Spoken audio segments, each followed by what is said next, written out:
கர்த்தராகிய இயேசுவின் நாமத்தில் தொலைக்காட்சி நேயர்களுக்கு அன்பின் வாழ்த்துக்கள். இந்த நாளின் செய்தி மார்க் என்னும் சுவிசேஷம் 1ஆம் அதிகாரம் 40 முதல் 45 வரை. இது பல நேரங்களிலே பல தேவ மனிதர்களால் பேசப்பட்ட ஒரு வசனம். இந்த செய்தியுடைய தலைப்பு என்னவென்றால், confession brings compassion and compassion brings cleansing. திரையிலே பாருங்கள், கன்ஃபெஷன், இரண்டாவது கம்பேஷன், மூன்றாவது கிளென்சிங். இன்னொரு தலைப்பு என்னவென்றால், உங்கள் அறிக்கை உங்களுக்கு ஆசீர்வாதத்தை கொண்டு வரும், உங்கள் அறிக்கை உங்களை சுகமாக்கும், உங்கள் அறிக்கை உங்களை வாழ வைக்கும். இது விசுவாச போதனை அல்ல. Your confession will lead into cleansing. உங்கள் அறிக்கையை உங்களை வாழ வைக்கும். அதுக்கு உதாரணமாக மார்க்கு சுவிசேஷம் 1ஆம் அதிகாரம் 40ஆம் வசனம் வேதம் சொல்லுகிறது. 33ஆம் வசனத்திலே, அவர் கலிலேயா நாடெங்கும் அவருடைய ஜெப ஆலயங்களிலே அவர் பிரசங்கம் பண்ணிக்கொண்டும் பிசாசுகளை துரத்தி கொண்டும் இருந்தார். நிகழ்கால தொடர்நிலை, பண்ணிக்கொண்டும் பிசாசுகளை துரத்தி கொண்டும் இருந்தார். அப்பொழுது குஷ்டரோகி ஒருவன் அவரிடத்துல வந்து அவருக்கு முன்பாக முழங்கால் படியிட்டு, உமக்கு சித்தமானால் என்னை சுத்தமாக்க உம்மால் கூடும் என்று வேண்டிக் கொண்டார். இயேசு மனதுருகி கையை நீட்டி அவனை தொட்டு, எனக்கு சித்தம் உண்டு, நீ சுத்தமாகி என்றார். இது நாம் எல்லாரும் பலமுறை படித்த ஒரு வசனம்தான். இந்த நாளிலே என்னுடைய செய்தி என்னவென்றால், அன்பான தேவ பிள்ளைகளே, இவன் ஒரு ஏழை மனிதன், சமுதாயத்தினாலே புறக்கணிக்கப்பட்ட மனிதன், உறவுகளால், சொந்தங்களால், அன்பானவர்களே, இந்த பூமியிலே பாளையத்துக்கு புறம்பே வாழ்ந்தவன். தேவனுக்கும் அவனுக்கும் சம்பந்தமே இல்லை, உறவுகளுக்கும் அவளுக்கும் மனைவிக்கும் சம்பந்தம் இல்லை. வாழ்க்கையிலே கசந்து போன ஒருவன், ஒருத்தனைக்கு தொழுநோயாளி. அவன் பட்டணத்துக்குள்ளே வர முடியாது, சமுதாயத்துக்குள்ளே வர முடியாது, ஆலயத்திற்குள்ள வர முடியாது. நம்முடைய திருச்சபையை பார்க்கிறோமே, அப்படிப்பட்ட மக்கள் ஆலயத்துக்கு வெளியேறதான் அவர்கள் தங்கள் காரியங்களை செய்கிறார்கள். ஆனால் இந்த மனிதனை குறித்து வாசிக்கும் போது கவனிங்கள், அந்த வசனம் 39 அப்படி சொல்லுகிறது. அவன் கேள்விப்பட்டான். அந்த வார்த்தையை நான் படிக்கிறேன். 39ஆம் வசனம், கலிலேயா நாடெங்கும் அவருடைய ஜெப ஆலயங்களிலே அவர் பிரசங்கம் பண்ணிக்கொண்டும் பிசாசுகளை துரத்தி கொண்டும் இருந்தார். அப்பொழுது ஒரு குஷ்டரோகி, முதலாவது சொல்ல விரும்புகிறேன், இவன் கிறிஸ்துவை குறித்தும் அவருடைய காரியங்களை குறித்தும் கேள்விப்பட்ட ஒரு மனிதன். A man of doubtless. சந்தேகமே இல்லை. இல்லைன்னா அந்த வார்த்தை சொல்லிக்க மாட்டான், உம்மால் சுகமாக்க முடியும். இன்னைக்கு நாம் திருச்சபைக்கு போகிறோம், சத்தியம் கேட்கிறோம், எல்லாம் செய்கிறோம், இன்னும் நம்முடைய சந்தேகங்கள் மாறவில்லை. இன்னும் திருச்சபைக்கு போகிற அநேகர் இன்றைக்கும் டவுட்டிங் தாமஸ், சந்தேகத்தோடு, நடக்குமா நடக்காதா, வாய்க்குமா வாய்க்காதா. இன்னும் நமக்குள் அநேகருக்கு அது சரியான விசுவாசம் இல்லை. ஏதோ போகிறோம் கடமைக்காக. ஆனால் இந்த மனிதன் ஆலயத்துக்கு புறம்பே இருக்கிறவன், சத்தியம் அறியாதவன், சத்தியத்தை கேட்காதவன். ஆனா ஒண்ணு தெரியும், அந்த 39ல அவன் கிறிஸ்து பிரசங்கிப்பதை எங்கேயோ கேட்டிருக்கிறான். ஒருவேளை வழி அருகே எங்கேயோ இடத்துல அதை கேட்டிருக்கிறான். அவர் சில அற்புதங்களை கேட்டான். இந்த முதல் குறிப்பு, a man of doubtless. இரண்டாவது, அன்பானவர்களே, வசனம் சொல்லுகிறது, அநேகரை சுகமாக்குவதை அவன் கேள்விப்பட்டான். கிரேட் கியூர், அநேக சுகமாக்குவதன் கேள்விப்பட்டான். எப்படியோ அவன் அந்த ஆலயத்திற்குள்ளே வந்தான். நன்றாக கவனிக்க வேண்டும். முதலாவது, பட்டணத்துக்குள்ளே வர முடியாது. இரண்டாவது, ஆலயத்திற்குள் வர முடியாது. வேதபாரகர், பரிசேயர், அங்கே சதுசேயர்கள், ஆசாரியர்கள், இத்தனை பேர் அவங்க இருக்கிறார்கள், மார்க்க பக்தி உள்ளவர்கள். நம்முடைய திருச்சபையில கூட அப்படி வருவாரையானால் எப்படி இருக்கும்? உங்கள் பக்கத்துல ஒரு உட்கார்வு, அப்படிப்பட்ட ஒரு தொழுநோயாளி உட்கார்வார்கள், நீங்க உட்கார்வீங்களா? ஆனால் அந்த வசனம் சொல்லுகிறது, அவன் ஆலயத்திற்குள்ளே வந்தான். தாகமுள்ள ஆத்துமா, இதைத்தான் சொல்லுகிறேன். இரண்டாவது, நீண்ட நாள் கனவு, உடைய முயற்சி தலைவி வந்திருக்கலாம். அந்த பர்த்திமையை பேசும்போது அதட்டினார்கள். ஒரு சிறு பிள்ளை கொண்டு வரும்போது அதட்டினார்கள். அவனுக்கும் அதிலே தலைவி வந்திருக்கலாம். தடைகளை தாண்டி உள்ளே வந்திருக்கிறான். அந்த வசனத்தை நான் வாசிக்கிறேன். அவரிடத்தில் வந்து, அவரிடத்தில் வந்து, அதை நான் அழுத்தி சொல்ல விரும்புகிறேன். இன்னைக்கு சபைக்கு வருகிறோம், அவரிடத்துல வருகிறோமா? அவரிடத்தில். We are in the church, but not we are in Christ. நீ சபைக்குள் இருக்கிற மக்கள் ஏராளம். சொல்லுவாங்கல்ல, இந்த கோவில் மாடுன்னு சொல்லுவார் ஐசக் ஜோ அவர்கள். அதாவது சபைக்குள் இருக்கிறோம், ஆனா அவரிடத்துல வந்து எத்தனை பேர் அவரிடத்துல வருகிறார்கள்? ஆராதனைகள ஊழியக்காரர்கள் வர்றாங்க, அந்த ஊழியக்கார் பேசுறார், இந்த ஊழியக்கார் பேசுறார். ஆனால் இந்த மனிதன் வசனம் சொல்லுகிறது, அவரிடத்தில் வந்து அடுத்த ஒரு வார்த்தை, அவருக்கு முன்பாக இத்தனை தடைகளை தாண்டி. ஆரம்பத்துல சொன்னேன், அது ஒரு மார்க்க சம்பந்தமான ஒரு ஆலயம். ஆசாரியன், வேதபாரகன், பரிசேயர், மூப்பர்கள் அத்தனை பேரும் இருக்கிறார்கள். அப்படி நுழைவது என்பது மிக கடினம். ஒருத்தர் நினைக்கிறேன், அதாவது கருப்பர்கள் ஆதி நாட்களில அந்த ஆதி திருச்சபைக்குள்ளே போல் மிக கடினம். வள்ளியர்கள் திருச்சபைக்குள்ளே காலங்கள் மாறிவிட்டது. இன்னைக்கு அவர்கள் தான் உலகம் எங்கும் அவர்கள் பரம்பி தேவனுடைய ராஜ்யத்தை கட்டி கொண்டிருக்கிறார்கள். மிக பிரம்மாண்டமான திருச்சபைகளுக்கு போதவர்கள் இன்றைக்கு இருக்கிற ஆப்பிரிக்க தேசத்தை சார்ந்தவர்கள் தான். இதற்குள்ளே ஒரு தாகம் இருந்தது. புரியும், a thirsting soul. கவனிங்கள், இன்றைக்கு குளிந்து போன மக்கள், ஒரு பாரம் இல்லை. இன்னைக்கு நாம் ஆளை எப்படி போற தெரியுமா? வாய்ப்பு இருந்தால் வருவேன், அது ஆசீர்வாதம் இல்லை. வாய்ப்புகளே இல்லை, நான் வருவேன், அது ஆசீர்வாதம். இவன் தடைகளை தாண்டி அந்த ஆலயத்திற்குள்ளே வந்தான். எதை குறித்தும் யாரை குறித்தும் கவலை இல்லை. தன் உடையை குறித்தோ, தன் நிலையை குறித்தோ, தன்னுடைய காரியங்களை குறித்து எதை குறித்தும் கவலை இல்லை. அவனுக்கு தேவை அவர்தான். என்னை கேட்டுக்கொண்டு அன்பு தேவ பிள்ளையே, இன்றைக்கு நீங்க சபைக்கு யாருக்காக போறீங்க? என்ன நோக்கத்துக்காக போறீங்க? அவரிடத்தில் வந்து, திரும்ப சொல்லுகிறேன், சபைக்கு வருவது முக்கியமல்ல, அவரிடத்துல வந்து. நான் சொல்ல நம்புகிறேன், இவன் இந்த வாய்ப்புக்காக நெடுநாள் காத்திருந்தான்.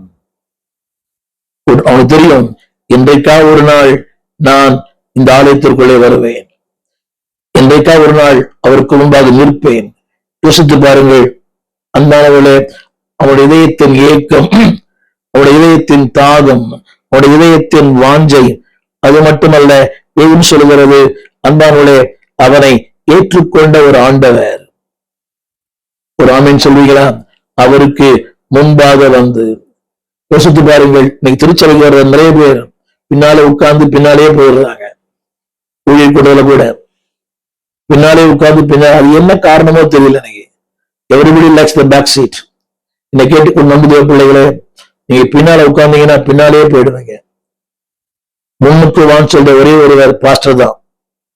அதை யாரும் மதிக்கவில்லை. ஊழியர் கூடுதல கூட வருகிற அத்தனை ஊழியர்களுமே பின்னால்தான் உட்கார்றாங்க. திருச்சபையிலும் அத்தனை மக்களும் பின்னால்தான் உட்கார்றாங்க. அது ஆனா இவன் அவருக்கு முன்பாக வந்தான். அவன் ஏற்றுக்கொண்டாரா? 1000 கேள்வி இருக்கலாம். அவன் ஏற்றுக்கொள்ளுவாரா? அங்கீகரிப்பாரா? எதை குறித்து அவன் கவலை? அவனுக்கு ஒன்னே ஒண்ணுதான், நான் சுகமாக வேண்டும். செய்தி சொன்னேன், your confession will lead into cleansing. உடைய அறிக்கை உடைய வாழ்க்கையை மாற்றிவிடும். அதாவது நம்பர் 1, தன் தேவையை அவன் அறிந்தான். இன்னைக்கு மக்களுக்கு தன் தேவைகளை அறிகிற அந்த எண்ணமே இல்லை. எல்லாம் இருக்கிறது, நல்ல வேலை, நல்ல வசதி, நல்ல வாய்ப்பு, நல்ல சுகம், அது முக்கியம் அல்ல. His need. அதன் 40 சொல்கிறது, அவன் அவரிடத்தில் வந்தான். இன்றைக்கு என்ன திரும்ப சொல்ல விரும்புகிறேன், அவனுக்கு நிறைய சந்தேகங்கள் இருந்திருக்கலாம். சுகமாகுமா? உள்ளே அனுமதிப்பார்களா? என்னை ஏற்றுக்கொள்வார்களா? 1000 சந்தேகங்கள். எல்லாவற்றையும் தாண்டி, தடைகளை தாண்டி. நீங்க எல்லாம் பாருங்க, நல்ல நோக்கங்களுக்கு தடைகள் உண்டு, தவறான நோக்கங்களுக்கு வாய்ப்புகள் உண்டு. அன்னைய சொல்லி கேட்டிருக்கிறேன். சமூகத்தில் ஒரு சகோதரன் ஆலயத்திற்கு புறப்பட்டார். எல்லாம் ரெடி ஆயிடுச்சு. ஆனால் அடுத்த வருஷம் உடல்லாம் வேர்த்து கொட்டி அப்படி ஐஸ் மாதிரி ஆயிடுச்சு. எல்லாம் ஆயத்தமாயிரு. எத்தனையோ குடும்பங்களை பார்த்திருக்கிறேன். ஞாயிற்றுக்கிழமை, சனிக்கிழமை உங்களை விட அமைதி பூங்காவா இருக்கும். ஞாயிற்றுக்கிழமை காலையில மிருக காட்சாலையா மாறிடுது. அந்த உடனே தீர்மானம் என்ன? நீ யாரும் சபைக்கு போக வேண்டாம். அது வரைக்கும் சிரித்து மகிழ்ந்து பேசி, சத்துருக்கு பிடிக்காத ஒன்று ஆலயம். அப்படி ஆலயத்திற்கு போனாலும் அவரிடத்துல வருவது அவனுக்கு பிடிக்காத ஒன்று. இவன் ஆலயத்திற்கு வந்தான், எல்லாவற்றுக்கு மேலாக அவரிடத்திலே வந்தான். என சுலப காரியம், தன் தேவையை அவன் அறிந்தான். இன்னைக்கு அன்புடைய பிள்ளையை, do you know your need? உங்களுக்கு தேவை உண்டு. ஆத்ம தேவையா இருக்கலாம், சரீர தேவையா இருக்கலாம், பொருளாதார தேவையா இருக்கலாம். ஒரே ஒரு வார்த்தை, ஊழியனிடத்திலே போகாதிருங்கள், அவனிடத்திலே போங்கள். இன்னைக்கு நிறைய பேர் ஏராளமான தொலைபேசி அழைப்புகள் வருகிறது, தவறல்ல. எல்லாமே இன்மைக்காக மாத்திரம்தான். சுகம் வேண்டும், வேலை வேண்டும், வாழ்வு வேண்டும், வசதி வேண்டும், அது நல்லது. ஆனால் அவரிடத்துல வரும்போது எல்லாமே மாறும். சூழ்நிலைகள் மாறும், இல்லாமை மாறும், வறுமைகள் மாறும், கண்ணீர் மாறும், கலக்கங்கள் மாறும், காயங்கள் மாறும், இல்லாமை மாறும், வேதனைகள் மாறும். என் முதல் குறிப்பு, the need deeply he felt. அவன் அந்த தேவையை உண்மையாக உணர்ந்தான். இன்னொன்னு தெரியும், தான் ஒரு குஷ்டரோகி என்பது நமக்கு தெரியும். அவனுடைய வியாதி அவனை தேவனை விட்டு பிரித்தது. இன்னைக்கு நம்முடைய பாவம் நம்ம தேவனை விட்டு பிரித்து விடுகிறது. He know his position. He know that he is a leper. தான் ஒரு தொழுநோயாளி என்று அவனுக்கு தெரியும். தெரிந்திருந்தான் வந்தான். அநேக சொல்கிறார்கள், நான் வர தகுதியானவன் அல்ல, சபையில் உட்கார தகுதி இல்லை. உங்கள் தகுதி உங்களால் அல்ல, தேவனால் உண்டாயிருக்கிறது. ஆனால் அவனுக்கு அந்த நோக்கம் இருக்கிறது. இந்த அநேகர் தங்களையே நியாயம் கேட்டுக் கொள்கிறார்கள். நான் நல்லவன் அல்ல, உண்மைதான், நல்லவன் அல்லதான். ஆனா அந்த நல்லவனை வல்லவனாக்குகிறவர் கர்த்தர். அவர் பண்ணாரு, நல்லவனாக்க வைத்தீரே. அன்பானவர்களே, அவருடைய இன்னொரு காரியம் சொல்ல வேண்டுமானால், இன்னொரு காரியம், அந்த உலகத்துல அவன் நிம்மதியா இருந்தானா தெரியாது, சந்தோஷமா இருந்தானா தெரியாது.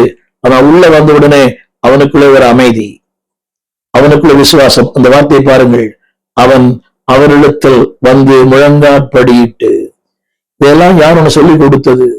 நீ திருச்சபையில முழங்கால் படுகிற மக்கள் மிக குறைவு. அதுக்கு ஏற்ற போல இன்னைக்கு எல்லாமே சேர் தான், வசதிகள் தான். ஒரு காலத்திலே இந்த மெயின்லைன் சபைகள் இன்னும் அவங்க பண்றாங்க, முழங்கால் படிட்டு. கத்தோலிக்க திருச்சபைகள் எல்லாம் ஆவிக்குரிய சபைகளிலே இன்னைக்கு முழங்கால் படியிற்கு வாய்ப்பே இல்லை. ஜபம் கூட சேர்ல தான், எல்லாமே சேர்ல தான். சின்ன பையன் கூட சேர்ல தான் உட்காந்துக்கிறான். எழுந்து நின்று ஆராதிக்க விடும் என்ற எண்ணம் அவனுக்கு வரல. அதை பெற்றோரும் சொல்லிக் கொடுப்பதில்லை. கவனிங்க, இவனுடைய வாழ்க்கையில இவனுக்கு தெரியும், அவனுடைய நிறைவில் தெரியும், அவனுடைய தேவையில் தெரியும். ஆனால் எல்லாவற்றுக்கு மேலாக அவன் எதிர்பார்த்த ஒன்று, கவனிங்க, அவனுக்கு தெரியும், இவர் மாத்திரமே என் தேவைகளை சந்திக்க முடியும். No man can meet my need. அந்த வார்த்தை தெளிவில பாருங்கள், உம்மால் ஆகும். சொல்ல வந்த காரியம், no human help will meet your need. உங்கள் தேவையை இந்த உலகத்தில் எந்த நபராலும் சந்திக்க முடியாது, உறவுகளால் சந்திக்க முடியாது, தகப்பனாலோ தாயாலோ ஓரளவு சந்திக்க முடியும். ஆனால் தேவன் சந்திப்பாரானால் வாழ்க்கை முழுமையை சந்திப்பார்.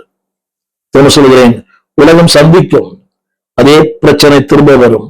ஆனால் தேவன் அதை சந்திப்பாரானால் a total deliverance for a total life.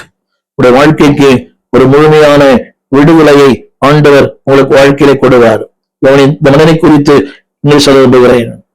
இருளிலே வாழ்ந்த மனிதன், நம்பிக்கையற்ற மனிதன், தாகமுள்ள மனிதன், இரண்டாவது வாய்ப்புகளுக்காக எதிர்பார்த்து நோக்கி இருந்த மனிதன். எனவேதான் சங்கீதங்களின் புஸ்தகம் 60ஆம் சங்கீதம் 11ஆம் வசனம் இப்படி சொல்லுகிறது. 60ஆம் சங்கீதம் 11ஆம் வசனம், இக்கட்டில் எங்களுக்கு உதவி செய்யும் மனுஷனுடைய உதவி வருதா. He knows that he alone can meet his need. என்னை கேட்டுக்கொண்டு அன்புடைய பிள்ளையே, உதவிக்காக எங்கெங்கயோ போறீங்க, யார்கிட்டயோ போறீங்க, டோட்டல் ஃபெயிலியர், வெட்கம், வேதனை, அவமானம், நிந்தை, பரியாசம். அது நானும் அதில் கடந்து வந்திருக்கிறேன். தவறு. அவரிடத்துல வரும்போது உங்களுடைய பிரச்சனைகள் மாறுமே, எல்லாம் மாறுமே. இந்த முதல் குறிப்பு, அவனுடைய தேவை. அதை அறிந்தான், அதை உணர்ந்தான். அது அறிந்தது மட்டுமல்ல, அதற்காக அவர் எடுத்துக்கொண்ட முயற்சி, தடைகள் வந்தது. மனித போராட்டம், மனித அறிவு, மனித முயற்சி இதெல்லாம் வந்திருக்கலாம். நான் பாத்திரம் அல்ல, தகுதியான அல்ல, இதெல்லாம் தாண்டி இவன் ஜீசஸ் என்னை தொட்ட ஒரு சத்தியம், அவரிடத்தில் வந்தான். என்னை கேட்டுக்கொண்டிருக்கிற அன்பு பிள்ளையே, ஒரு சின்ன கேள்வி, நீ ஏன் அதில் வர முடியல? என்ன காரணம்? பாவம், அக்கிரமம், அசுத்தம். இன்னைக்கு உங்களை பார்த்து கேட்கிறேன், நீங்க போகிற திருச்சபையில உங்கள் போடுவரை கடைசியா சந்தித்து ஒரு வாழ்த்து சொல்றீங்களா? ஆமேன் என்று சொன்ன அடுத்த நிமிஷமே வீடு தீப்பற்றி இருவது போல் நீங்கள் ஓட, உங்கள் பின்னால் ஊழியர் ஓட, நம்ம திருச்சபையின் போதரா இருக்கிறேன். உங்களை வந்து சந்திக்கிற மக்கள் மிக குறைவு. ஒருவேளை ஒரு மெகா சபையா இருக்கலாம், பரவாயில்லை. அந்த போதவரை பார்த்து ஒரு ஸ்தோத்திரம். சபைக்கு வருகிறோம், ஆனால் ஆணிடத்தில் வருகிறோமா? திரும்ப திரும்ப, அதாவது பல நேரங்களில நம்மை ஆண்டவரை விட்டு பிரிக்கிற பல சக்திகள் உண்டு. It is drive away from Jesus. ஆனா இந்த மனுஷன் சொல்றான், அவரிடத்தில் வந்து. ஒரு சின்ன கேள்வி, பிரிக்கிற சக்தி எது? ஏன் அவருக்கு வர முடியவில்லை? வாரத்துக்கு ஒரு முறை, மாசத்துக்கு ஒரு முறை, இல்ல ஆல்டர்னேட்டிவ் சண்டேஸ், ஒரு மாசத்துல இருக்கிற 53 வாரங்கள் ஒழுங்கு ஆலயத்துக்கு போறீங்களா? இந்த நாளில இது ஆகஸ்ட் மாதம். இந்த ஆகஸ்ட் மாதத்துல ஒழுங்காய் கடந்த 7 மாதங்களும் ஒழுங்காய் போயிருக்கிறீங்களா? உங்களையும் தேவனையும் பிரிப்பது எது? உலகமா, வேலையா, உங்கள் பாவமா? சற்றே யோசித்து பாருங்கள். இதைத்தான் அன்பான தேவ பிள்ளைகளே, லூக்கா 15:18, தகப்பனையும் மகனையும் பிரித்தது பாவம். லூக்கா 15:18 அவர் சொன்னான், நான் எழுந்து, he knows his need, தன் தேவையை அறிந்தான், தன் தவறை அறிந்தான், தன் குற்றத்தை அறிந்தான். அவன் சொன்ன ஒரு வார்த்தை, நான் எழுந்து. நீ நிறைய உணர்வே இல்லை, நான் பாவம் செய்தேன், தேவனோடு இல்லை, அந்த உணர்வு இல்லை. திரும்ப 2 விதத்தில் ஆபத்து. வராம இருக்கிறது ஆபத்து, உங்களை நரகத்து கொண்டு போயிடும். அந்த குற்ற உணர்வு நல்லது, ஆனால் அதை விடல அந்த குற்ற மத்தியிலே ஆண்டவர் தேடுங்க. எல்லாரும் இழந்தான், ஆஸ்தி இழந்தான், சுகத்தை இழந்தான், செல்வத்தை இழந்தான், எல்லாவற்றையும் இழந்தான். ஆனா நல்ல காரியம், லூக்கா 15:18, நான் எழுந்து என் தகப்பனிடத்திற்கு போவேன். நம்ப கவனியுங்கள். ஆரம்பத்திலே நண்பர்களை தேடி ஓடினான். அவனுக்கு வந்த ஒரு எண்ணம், தகப்பன். அவரிடத்திலே வந்து இதே வார்த்தை, போய் தகப்பனே, பரத்துக்கு விரோதமாகவும் உமக்கு விரோதமாகவும் நான் பாவம் செய்தேன். என்னுடைய செய்தி வந்தால் அவரிடத்துல வந்து, டோன்ட் ரன் ஹியர் அண்ட் தேர், அங்கும் நீங்க ஓட வேண்டாம். உலகம் உங்களை வெறுக்கையில் நீரோ என்னை அணைக்கிறீர். உன் அன்பின் அணைப்பிலே உலகவே மறக்கிறேன். உலகம் வெறுக்கும், உலகம் வெறுக்கும். கடனாளியாய் நான் இருந்தால் பல வெறுப்பார்கள். என் கடன்களையே சொல்லி சொல்லி கலங்கடிப்பார்கள். வியாதியாய் நான் இருந்தால் பலர் வெறுப்பார்கள். என் வியாதியை சொல்லி சொல்லி நோக்கடிப்பார். இதான் உலகம். ஆனால் இப்படிப்பட்ட நேரத்துல திரும்ப சொல்கிறது, அவன் தகப்பனிடத்திற்கு போய், மாற்று வழிதான். உலகம் அல்ல, உறவுகள் அல்ல, அறிவு அல்ல, சமுதாயம் அல்ல. அவன் சொன்னான், நான் போய் தகப்பனே, பரத்துக்கு விரோதமாகவும் உமக்கு விரோதமாகவும் நான் பாவம் செய்தேன். இதைத்தான் சொல்ல விரும்புகிறேன். அன்பான பிள்ளையே, உங்களையும் தேவனையும் பிரிப்பது என்ன? அடுத்த வசனம் சொல்லுகிறது, அவன் போய் தகப்பன் அவனை கட்டி முத்தமிட்டு அணைத்துக் கொண்டு அவனை தழுவி அவனுக்கு வஸ்திரங்களை தந்தான். என்னை கேட்டுக்கொண்டு வந்ததே பிள்ளையே, அந்த தகப்பனை அப்படி செய்ய முடியுமானால் தகப்பனையும் மேலானவர் அவரிடத்திலே வந்து. எனவேதான் ஆண்டவர் சொன்ன வார்த்தை மத்தேயு 5:4, துயரப்படுகிறவர்கள் பாக்கியவான்கள், அவர்கள் ஆறுதல் அடைவார்கள். இந்த மனிதன், நான் சொன்ன இந்த மனிதன் தொழு நோயாளி, மார்க் 1:4 துயரப்படுகிற மனிதன், தன் நிலையை எண்ணி, தன் வாழ்க்கையை எண்ணி, தன் கடந்த காலத்தை எண்ணி, தன் நிகழ்காலத்தை எண்ணி ஒவ்வொரு நாளும் துயரம்தான். மகிழ்ச்சி என்பது அவன் முகத்திலே சற்றும் இருந்திருக்காது. அநேகரை பார்க்கும் போது அவன் கடவுளின் அவன் தன்னையே நிந்தித்திருப்பான். பெற்ற தாய் தகப்பனை, எந்த உறவுகளும் இல்லை, உறவுகளுக்கு அப்பாற்பட்டவன், சபைக்கு அப்பாற்பட்டவன். ஆனால் அவன் சொன்ன ஒரு ஆண்டு சொன்ன வார்த்தை, துயரப்படுகிறவர்கள் பாக்கியவான்கள், அவர்கள் ஆறுதல் அடைவார்கள். இந்த செய்தி கேட்டுக் கொண்டிருக்கிற இரண்டு பிள்ளையே, நீ துயரமா இருக்கிறாயா? தேவன் சொல்கிறார், இது வந்து உலகத்தில் ஏற்றுக்கொள்ளப்பட முடியாத ஒரு வார்த்தை. துயரப்படவன் எப்படி பாக்கியவானா இருக்க முடியும்? மகிழ்ச்சியோடு, பணத்தோடு, செல்வத்தோடு, சிறப்போடு, சீரோடு பாக்கியவானா இருக்கலாம். ஆனால் துயரப்படுறவங்க ஏழ்மையிலும், வறுமையிலும், இல்லாமையிலும், வேதனையிலும் அதுவே அவளை கசக்கி பிழிந்து விடும். ஆனால் திருமறை சொல்கிறது, துயரப்படுகிறவர்கள் பாக்கியவான்கள், அவர்கள் ஆறுதல் அடைவார்கள். என்னை கேட்டுக்கொண்டிருக்கிற பிள்ளையே, God as He can make a way for you. ஒரு ஆறுதல் வைத்திருக்கிறார். அந்த ஆறுதல் ஆலயத்திலே, அந்த ஆறுதல் அவரிடத்திலே. என் செய்வதுதான் இன்னைக்கு அவரிடத்தில், அந்த ஆசீர்வாதமே அவரிடத்துல இருந்து. Don't go after man. மனதை தேடி அல்ல, உறவுகளை தேடி அல்ல. அந்த வார்த்தை தன் தகப்பனிடத்திலே போய், உங்களுக்கு எனக்கு ஒரு பரம தகப்பன் இருக்கிறார். தகப்பனே, என் தந்தையே. அவருடைய போகும்போது வாழ்க்கை மாறும், நிலைகள் மாறும், இல்லாமை மாறும், உரிமைகள் மாறும், வேதனை மாறும், கண்ணீர் மாறும், கலக்கங்கள் மாறும், உங்களுடைய அந்தஸ்தே மாறும். ஆமென் சொல்வீங்களா? அடுத்த வார்த்தை, அவர் வந்த நிலைமை. நம்பர் 1, ஒரு 3 நான் சொல்கிறேன், 3 காரியங்கள். வித் earnestness, 2வது வித் humbleness, 3வது வித் a believing heart. உங்களுக்கு சொல்கிறேன், உண்மையோடு வந்தான். 40ஆம் வசனம், அவரிடத்திலே வந்து அதாவது உண்மையோடு. கிடைச்சா கிடைக்கட்டும், கிடைக்காவிட்டா விட்டெல்லாம் இல்ல. உறுதியாய் பற்றி கொண்ட மனதை உடையவர்கள் உண்மையே நம்பியிருக்கிறபடியினால் நீர் அவர்களை பூர்ண சமாதானத்தோடு காத்துக்கொள். வித் earnestness, அந்த உண்மை. அவர்களை கைவிட மாட்டார். உலகமே கைவிட்டிருக்கலாம், உறவுகள் கைவிட்டிருக்கலாம், மருத்துவம் கைவிட்டிருக்கலாம், எல்லாரும் கைவிட்டிருக்கலாம். திரும்ப சொல்லுகிறேன், பலமுறை பேசியிருக்கேன், லிப்ஸ் அண்ட் லைஃப். அவன் சொன்னான், உம்மால் ஆகும். அந்த ஊதி இதைத்தான் ஆரம்பத்தில் சொன்னேன், வித் earnestness. எனவே அந்த உண்மைதான் அவனை உள்ளே கொண்டு வந்தது. அவரிடத்திலே வந்து என்ன சொல்லுவேன், humbleness, kneeling down to him. அவரிடத்துல முழங்கால் படியிட்டு. 2 பிள்ளையே, சுந்தரமையா அடிக்கடி சொல்லுவார், காலம் சென்ற சுந்தரமையா, சபைக்குள் வரும்போதே எவ்வளவு பெரிய நபரா இருந்தாலும், படித்தவரோ பணக்காரரோ, செருப்பை கழற்றி இடத்திலேயே உங்கள் படிப்பையும் உங்கள் பணத்தையும் உங்கள் அந்தஸ்தையும் கழட்டி போட்டுவிட்டு ஒரு சராசரி மனிதனாய் ஆலயத்திற்குள்ளே வாருங்கள். எவ்வளவு உண்மை! திரும்ப சொல்லுகிறேன், வித் humbleness, முழங்கால் படி. அந்த முழங்கால் படி இடுவதே ஒரு தாழ்மையின் அடையாளம். நான் ஒன்றுமில்லை ஆண்டவரே, பாட்டெல்லாம் பாடுறோம், முழங்கால் படிட்டு அவர்கள் செய்யறதில்ல. இந்த குடும்பத்தில கூட முழங்கால் படி இல்லையே, எல்லாரும் சேரதா உட்காந்து ஜெபம் பண்றோம். காலங்கள் மாறிவிட்டது. முழங்கால் படிட்டு ஜெபிக்க கற்றுக்கொள்ளுங்கள்.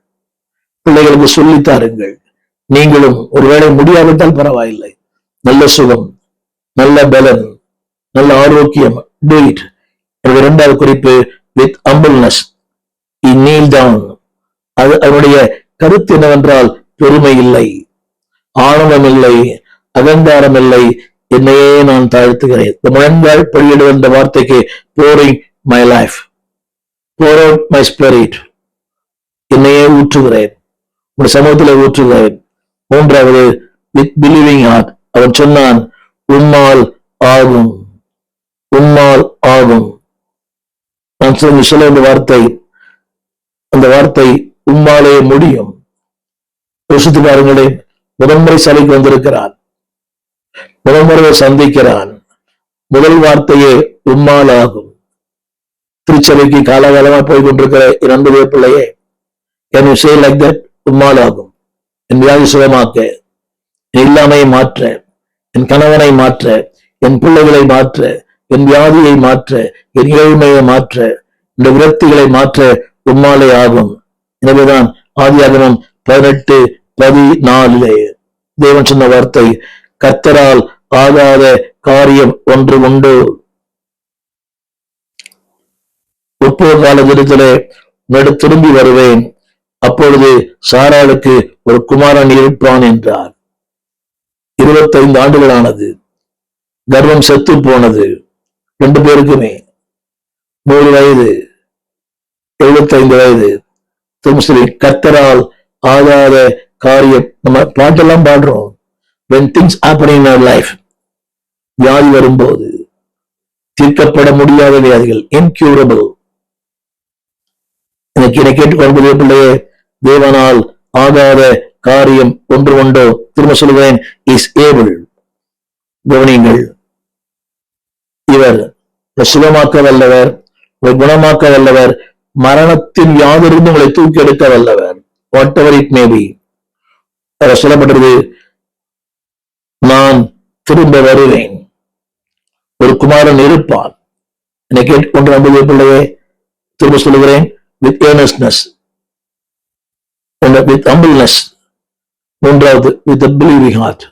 அந்த இதயத்தோடு வாருங்கள், காரியங்களை தேவன் செயலாக்குவார். அடுத்த குறிப்பு, 3வது குறிப்பு, தேவனுடைய செயல்பாடு. இதுவரை மனிதனுடைய செயல்பாடு, how God respond, தேவன் அதை எப்படி செய்தார் என்பதை கவனிக்க வேண்டும். அடுத்த வார்த்தை சொல்லுகிறது, இயேசு மனதுருகி. ஆங்கிலத்திலே his heart was moved. என்பதே பிள்ளையே, இவதான் ஆண்டவர், இரக்கமுள்ளவர், தயவுள்ளவர், அன்புள்ளவர். மனிதனுக்கு மொழி தெரியும், உன்னை படைத்தவருக்கு உணர்ச்சிகளே தெரியும். வேதம் சொல்லுகிறது, he moved with compassion.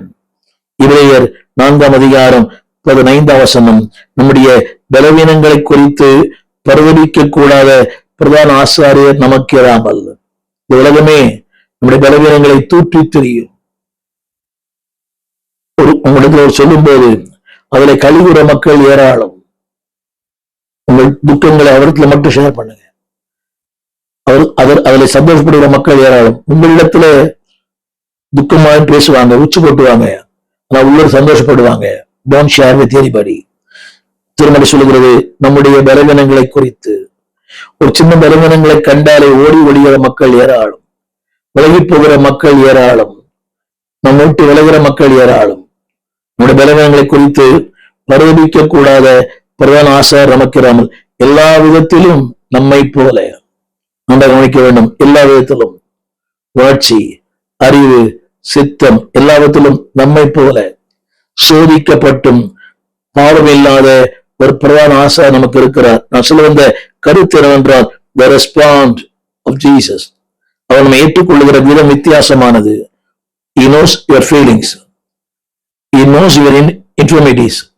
He knows your sickness. உடைய பலவீனம் தெரியும், உடைய வியாதி தெரியும். கவனிங்கள், உலகத்துக்கு சொன்னாலும் புரியாது. தேவையில்லாம சொல்லி உங்கள் நேரத்தை வீணாக்காதீர்கள். அதை புரிந்து கொள்கிற மனிதன் மிக குறைவு. கணவனுடைய உணர்ச்சியை மனைவி புரிந்து கொள்வதில்லை, மனைவியின் உணர்ச்சியை கணவன் புரிந்து கொள்வதில்லை, பெற்றோரின் உணர்ச்சிகளை பிள்ளைகள் புரிந்து கொள்வதில்லை. இல்லைன்னா ஏழை குடும்பத்தில் ஐபோன் கேட்பான பையன், அது வாங்கித்தாலும் தற்கொலை பண்ற மக்கள் எல்லாம் இருக்கிறாங்க. அவர் ஒரு கூலி தொழிலாளி, அவர் வீட்டுல போய் ஐபோன், அவங்ககிட்ட ஐபோன் கேப் எப்படி இருக்கும்? அப்படித்தான். ஆனா இவரோ என் நிலைகளை அறிந்தவர், என் நிலையை நன்றாக அறிந்தவர், என் நிலையை நன்றாய் புரிந்தவர், என்னை விட்டு விலகாதவர். என் முதல் குறிப்பு, அதாவது his heart was moved. அடுத்து வர சொல்லுகிறேன், his hand was moved. அவருடைய கரம் கூட அசைந்தது. அவனை தொட்டு, இதுவரைக்கும் அவனை தொட்டு யாரும் பேசியிருப்பாங்களான்னு தெரியல. his heart moved, his hand was moved. அவனை யாரும் தொட்டிருப்பாங்கன்னு தெரியாது. இதுவரைக்கும் எல்லாம் தூரத்தான் பேசியிருப்பாங்க, எட்டிதான் பேசியிருப்பாங்க, கிட்ட யாரும் போயிருக்க மாட்டாங்க. துர்நாற்றம், அவருடைய தோற்றம், அவருடைய நிலை, அவருடைய உடை எல்லாமே it takes far away from them. அவனை விட்டு தூரப்படுத்தப்பட்ட அந்த உடைய, அவனுடைய தோற்றம் எல்லாம். ஆனா இவரு கிட்ட வந்து அவனை தொட்டு, அவர் அந்த வசனம் சொல்லுவது, God touched him. ஆரம்ப சித்திரையில பாருங்கள், his heart was moved. இரண்டாவது, his hand was moved. அவருடைய கரம் அவனை தொட்டது. கவனிங்கள், இதுவரை அவனை தொட்டது யாருமே இல்லை. இத்தன் பக்தன் பாடினார், என்னை கூசாமல் தொட்டார் ஐயா. இயேசு என்றதுமே எனக்கு ஒரு இன்பம் பிறக்குது ஐயா. அவர் கூசாமல் தொடுகிறவர். இன்னைக்கு நம்ம ஆளு உட்காரும் போது கூட தகுதி பார்க்கிறோம், அந்தஸ்து பார்க்கிறோம், ஜாதி பார்க்கிறோம், நமக்கு ஏற்ற லெவலா இருந்தா உட்காடுறோம். ஒரு கசங்கின உடை, ஒரு மெலிந்த தோற்றம், ஒரு வித்தியாசமான உருவம். We don't sit there. சொல்ல இந்த வார்த்தை, அன்பானவரே, இஸ் ஆர்ட் இஸ் டெண்டர். அவர் மென்மையானவர், மேன்மையானவர், மென்மையானவர். அடுத்து வரும்போது அவருடைய கரம் அசையும், அவருடைய இதயம் அசையும். இத்தன் பக்தன் ஆஸ்வால்ட் ஸ்மித் சொன்னார், உலகத்தை அசைப்பது தேவனுடைய கரம், அந்த கரத்தை அசைப்பது உங்களுடைய ஜபம். அப்படி வந்துட்டீங்கன்னா is on will be more. உங்களுக்காக நான் என்ன சொல்ல விரும்புகிறேன், இன்னொரு அதாவது அவருடைய கரம் குறுகி இருக்கவில்லை, கர்த்தரின் கை குறுகிற்றோ இல்லை. இன்னொரு வார்த்தை இருக்குது, அவர் அவனை தொட வேண்டுமானால் அவருடைய ஆளுகைக்குள்ளே அவன் வர வேண்டும். தொலைக்காட்சி பாக்குறீங்க, ஒரு இடத்துல ஜெபிக்க வேண்டுமானால் அவர் என்னுடைய ஆளுகைக்குள்ள வர வேண்டும். அவர் உயரமானவர் இருந்தா அவரை முழங்கால் போடணும். அவர் உயரத்துக்கு நான் என்னால போக முடியாது. ஒரு ஆளுகைக்குள்ளே வரும்போது, ஒரு ஆதினத்துக்குள்ளே வரும்போது காரியங்கள் மாறும். நான்காவது குறிப்பு, the result of the consequences. அவருடைய பின் விளைவுகள் என்ன? ஆண்டு சொல்லுகிறார், சொன்னார், நான் சுகமாவேன், நான் சுகமாவேன். அந்த வார்த்தையை நான் படிக்க கேளுங்க. யோவான் 3:18. அவர் விசுவாசிக்கிறவன் ஆக்கினைக்குள்ளாய் தீர்க்கப்படான், விசுவாசியாதவனோ தேவனுடைய ஒரே பேரான குமாரனுடைய நாமத்தினாலே விசுவாசம் இல்லாதபடியினாலே ஆக்கினை தீர்ப்புக்கு உட்பட்டாயிற்று. 2 காரியங்கள், வியாதிருந்தும் சுகமானான், மரணத்திலிருந்தும் சுகமானான். வியாதிருந்தும் விடுதலை, ஆக்கியிலிருந்து விடுதலை. எத்தனை பெரிய மாற்றம்! மேட் ஃப்ரீ, விடுதலை பெற்றான். ஆவியிலே விடுதலை, ஆத்மாவில் விடுதலை, சரீரத்திலே விடுதலை, நித்திய ஆக்கியிலிருந்து விடுதலை. கரங்களை உயர்த்தி ஒரு ஆமேன் சொல்லுவோமா? ஏனென்றால் அவருடைய கரம் அவனை தொடும்போது, அவருடைய வார்த்தை. இன்னொரு வசனத்துக்கு வசிக்கிறேன், அப்போஸ்தலர் 13:39. மோசேயின் நியாயப்பிரமாணத்தினாலே நீங்கள் எவைகளிலிருந்து விடுதலையாகி நீதிமான்கள் ஆக்கப்படக்கூடாது இருந்ததோ. கவனிங்கள், இதெல்லாம் விடுதலையாக்க முடியலையோ? மருத்துவம், அறிவு, விஞ்ஞானம், உலகத்தின் தத்துவங்கள், இதெல்லாம் உங்களை நீதிமானாக்க முடியல. ஒரே நிமிஷத்துல இதுவும் சொல்லுகிறது, ஒரே நிமிஷத்துல அவர் இவராலே விடுதலையாகி, திரையில பாருங்கள், அப்போஸ்தலர் 13:39, இவராலே விடுதலையாகி நீதிமானாக்கப்படுகிறான் என்று உங்களுக்கு தெரிந்திருக்கிறது. 2 காரியம் சொல்லுகிறேன், விடுதலை பெற்றான், நீதிமானானான்.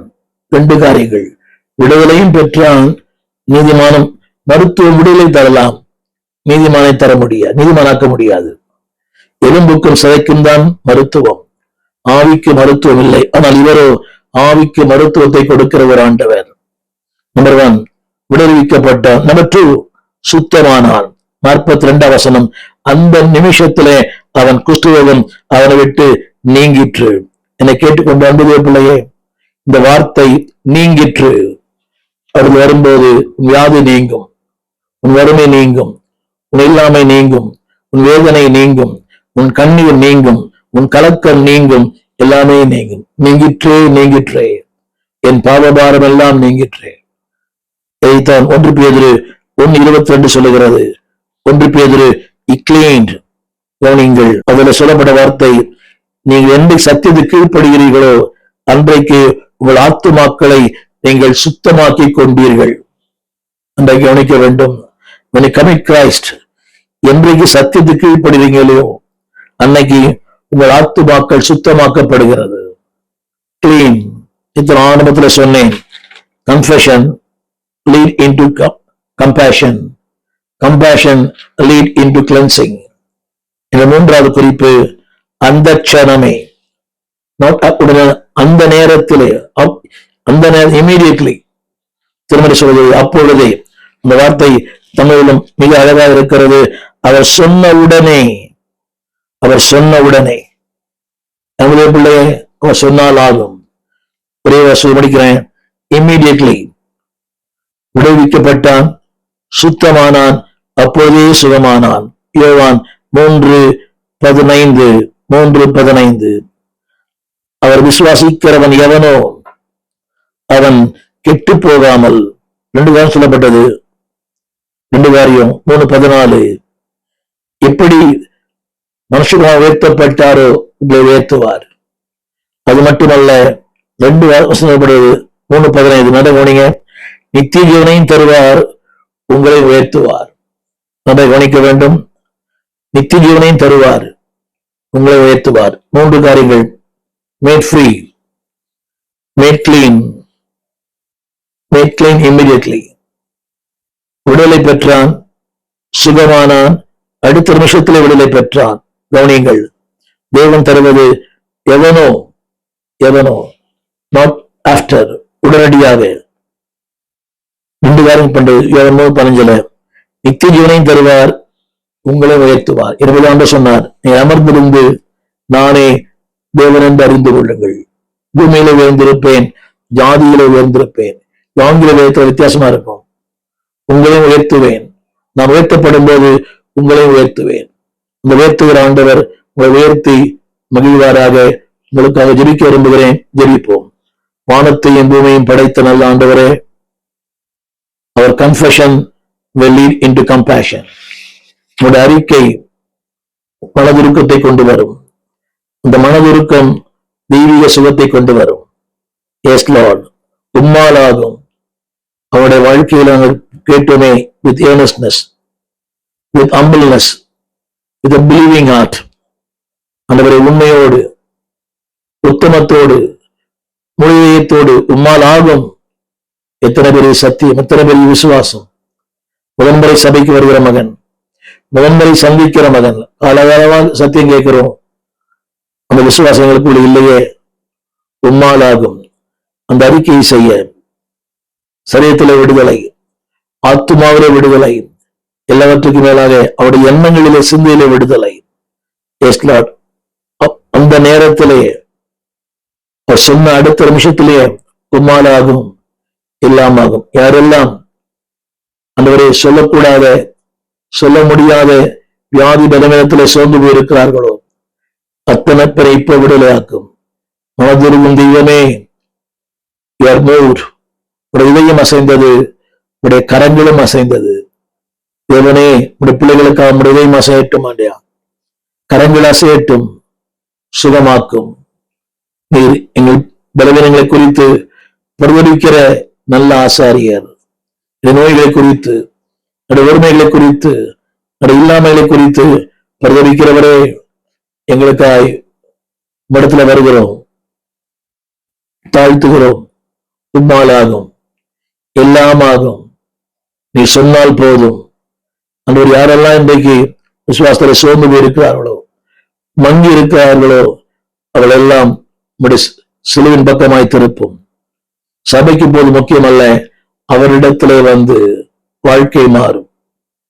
இடத்துல இன்னும் அதிகமாய் கிட்டி சேர உதவி செய்யும். இயேசுவின் நாமத்தில் நல்ல பிதாவே, ஆமேன். அன்பான பிள்ளைகளே, நிச்சயமுடைய கருப்பொருள் அவரிடத்தில் வந்து சபைக்கு போறது முக்கியம் இல்லை. அவரிடத்துல வாங்க, மனத்தாழ்மையோடு, உண்மையோடு, உத்தமத்தோடு, கீழ்ப்படியோடு வாருங்கள். எல்லாமே மாறும். அவனை மாற்றினவர் உங்களை மாற்றுவார். சமுதாயத்திலே பேர் பெற்றவர் அவளை மாற்றுவார். தேவன் தான் உங்களை ஆஸ்வதிப்பார். இந்த நிகழ்ச்சிகள் குறித்த கருத்துக்களை உங்களோடு பகிர்ந்து கொள்ளுங்கள். இந்த செய்தி உங்களுக்கு ஆசீர்வாதம் இருந்திருக்குமே ஆனால், வாழ்க்கையில இப்படிப்பட்ட நசுக்கப்பட்ட, ஒடுக்கப்பட்ட, சோர்ந்து போன மக்களுக்கு இதை அனுப்பி அவர்களும் தேவனிடத்துல கிட்டி சேர நீங்கள் ஒரு ஊன்றுகோலாயிருங்கள். நீங்களும் அவளுக்கு ஒரு கருவியாயிருங்கள். பரலோகம் உங்களை குறித்து பேசும். God bless you. ஆமென். எங்கள் விலாசம்: போதகர் ஸ்டீபன் தேவகுமார், திறந்த வாசல் சபை, நம்பர் 65, பரமானந்த தெரு, 7 கிணறு, சென்னை 600001. தொடர்புக்கு 9841839287.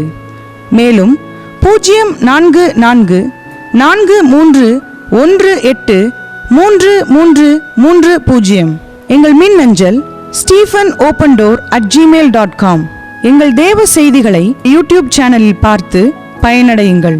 தேவன் உங்களை ஆசிர்வதிப்பாராக.